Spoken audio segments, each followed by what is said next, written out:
Washington Senator Marco Rubio and a spokeswoman for the National Rifle Association were repeatedly heckled at a nationally televised forum on Wednesday night in Florida after they refused to back new gun control measures. The spokeswoman for the NRA, Dana Loesch, offering the group's first public comments after a shooting last week at a Florida high school, strongly defended the gun advocacy group's positions in front of students and teachers from Marjory Stoneman Douglas High School.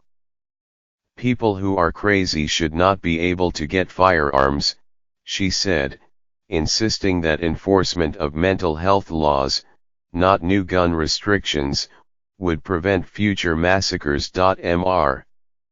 Rubio, Republican of Florida, also drew the ire of the crowd for refusing to support a ban on assault weapons and for saying that he intended to continue accepting money from the NRA and other groups that support his pro-gun agenda.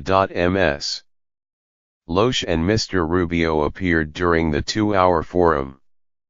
Broadcast on CNN from a site near Stoneman Douglas in Parkland, FLA, knowing full well that they would be assailed by the gathering of people directly affected by the mass shooting last week. President Trump and Gov. Rick Scott of Florida, a Republican, both declined invitations to participate in the town hall-style meeting. The father of a 14-year-old girl who was killed at Stoneman Douglas angrily lectured Mr. Rubio for his refusal to support gun control legislation. The father, Fred Guttenberg, demanded that Mr. Rubio explain his opposition to a ban on the kind of assault weapon that the gunman at the school used to shoot his daughter, Jamie. "My daughter, running down the hallway, was shot in the back with an assault weapon, the weapon of choice," Mr. Guttenberg said during the forum as Mr. Rubio stood stone-faced. "It is too easy to get. It is a weapon of war. The fact that you can't stand with everybody else in this room and say that, I'm sorry." The room erupted in applause for Mr. Guttenberg and repeatedly booed as Mr. Rubio sought to explain his opposition to a proposed assault weapons ban. "The bill," he said, "is riddled with loopholes that would make it easy for criminals to get around. First, you have to define what it is.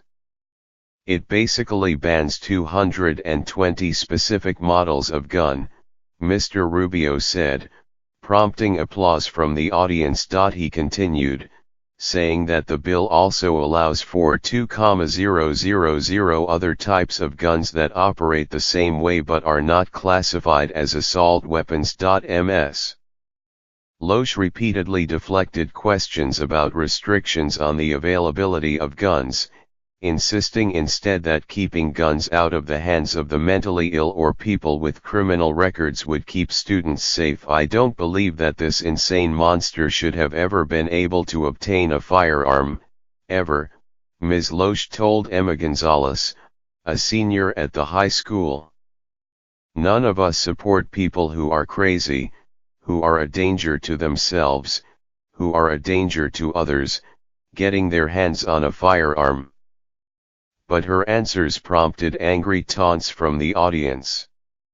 At times, Ms. Loesch struggled to answer, but she steadfastly refused to back down on the NRA's position opposing new gun restrictions. She said the group opposed raising the legal age for purchasing an assault weapon to 21 from 18, an idea that Mr. Trump had earlier signaled support for. "Students who are old enough to serve in the military should be allowed to own firearms," she said. Diane Wolk-Rogers, a history teacher at Stoneman Douglas, confronted Ms. Loesch by asking her to defend the idea that allowing the suspect in the shooting, a 19-year-old, to own an assault rifle represents a well-regulated militia as is written in the Second Amendment. Ms. Loesch said the phrase was meant to protect the rights of anyone who could operate and service their firearm, an answer that drew loud yelling and more boos from the audience. Mr. Rubio, for his part, had offered opening remarks that he clearly hoped would deflect criticism during the event. He expressed grief for those who were affected by the shooting, but he said that people in the United States needed to find ways to disagree without accusing one another of being evil people. But the audience, including Mr. Guttenberg, did not hold back in criticizing Mr. Rubio's position on gun control. Mr. Guttenberg repeatedly asked whether Mr. Rubio believed that guns were the factor in the hunting of our kids. The senator said he agreed, but he insisted that other types of laws would better prevent such attacks. He said that he would support a bill to increase the minimum age for the purchase of an assault weapon to 21 from 18.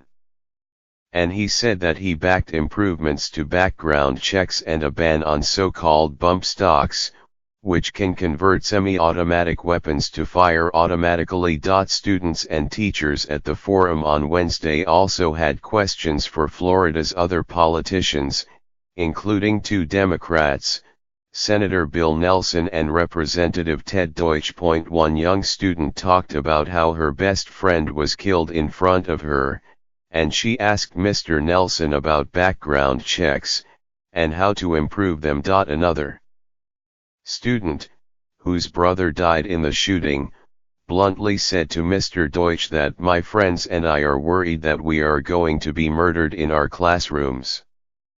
He asked what Mr. Deutsch was going to do about it. As a starter, the congressman said, "I'm going to introduce legislation to make sure that assault weapons are illegal in every part of this country."